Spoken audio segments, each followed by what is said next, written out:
we said, the two critical elements for making an effective presentation is the message and the behavior. Now, the message includes the content, how it is organized, selecting and using the right media, and how it should be delivered. What I'm now going to focus on is the second element, behavior.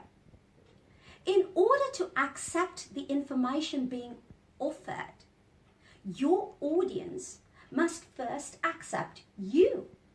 The manner in which you, the presenter, behaves and acts adds or diminishes the impact of your message. Trust me, it's a long, long list, but here are my top 5. First up, any guesses? Right. Ensure that all arrangements for your presentation are in place well ahead of start time, and ensure you're available to greet people. Introduce yourself as your delegates gather, inquire about them, smile and make them feel at ease, make them feel comfortable. It's definitely not proper for delegates to see you hurriedly going through the setup of your presentation, or it's probably considered unprofessional if delegates see you being busy with your slides or notes, and worse still, just barging in before you can make a presentation. So, 1, be prepared. 2, even if there's a small group, start on time. Begin. Instead of getting straight to the mains, you could begin with a small discussion around the topic. Those that were there will believe that you have started on time. Correct, yes. And those that come in late, what do they do? Will take their seats quickly, feeling guilty for being late. Beginning late is not professional, sure, and it also is disrespectful to those who were punctual. And oh, on that note, do not repeat yourself for latecomers. 3, don't make comments such as, it's a wrong time to be doing this, don't you think? Or, right, you're right, yeah, I didn't have time to prepare for this presentation. Making comments like these either are a reflection of your disinterest or you're unhappy to be presenting. It could be an insult to the audience, or it could be an indication to them not to take you too seriously. 4, when a delegate is speaking, concentrate completely on what he or she is saying. Appreciate the question. Don't judge the question, appreciate the question. And what does this mean? Don't say, that's a good question, or nice question.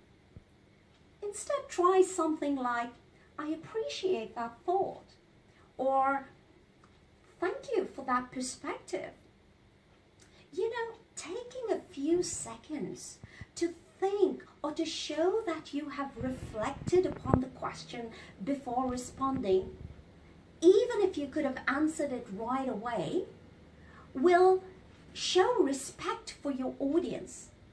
And it also convinces that delegate that his or her question was valid and due thought was given to the answer. And on that note, don't try and finish off a sentence for the person speaking or interrupt that person in some way, you know, saying, oh, okay, I understand what you mean. Or, okay, I know what you're trying to say. It shows that you're either impatient or you underestimate the delegate's communication skills.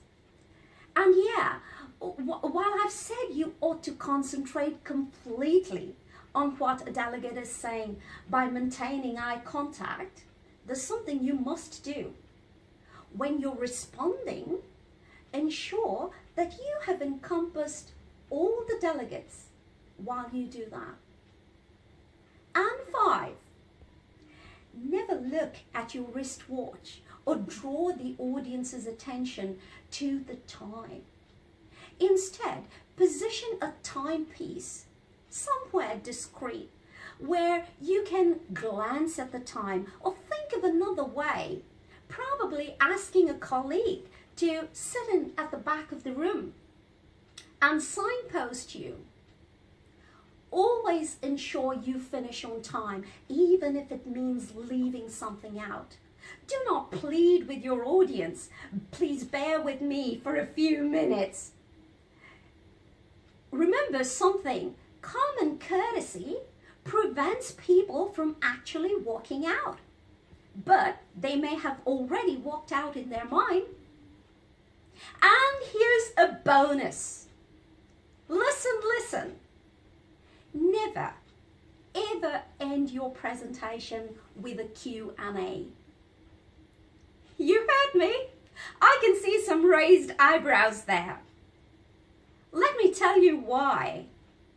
I say this because when you schedule an interactive session and you call it Q&A after you finish your presentation, it shows the audience that you're not prepared to take on board any of their observations or inputs. And what you're doing is a mere formality. Instead, announce to them at the very beginning of your presentation that you'll be happy to hear their thoughts and opinions before you close your presentation. Remember, those who have a question will ask the question anyway. But calling it Q&A somehow restricts the qualitative input from an audience. And it also shows a whole lot of respect for your audience, especially if they are well informed when you do it the way I recommend. Also, it would be nice if you can set a time for this, say 5-10 minutes, whatever, but specify the time here. Say that if time runs out and those who wanted to share didn't get an opportunity, you'd be happy to hear them offline or even via email. Again, doing it this way shows a whole lot of respect for your audience, especially when you feel that they are constrained to time, to participation because of time pressures or time limitations.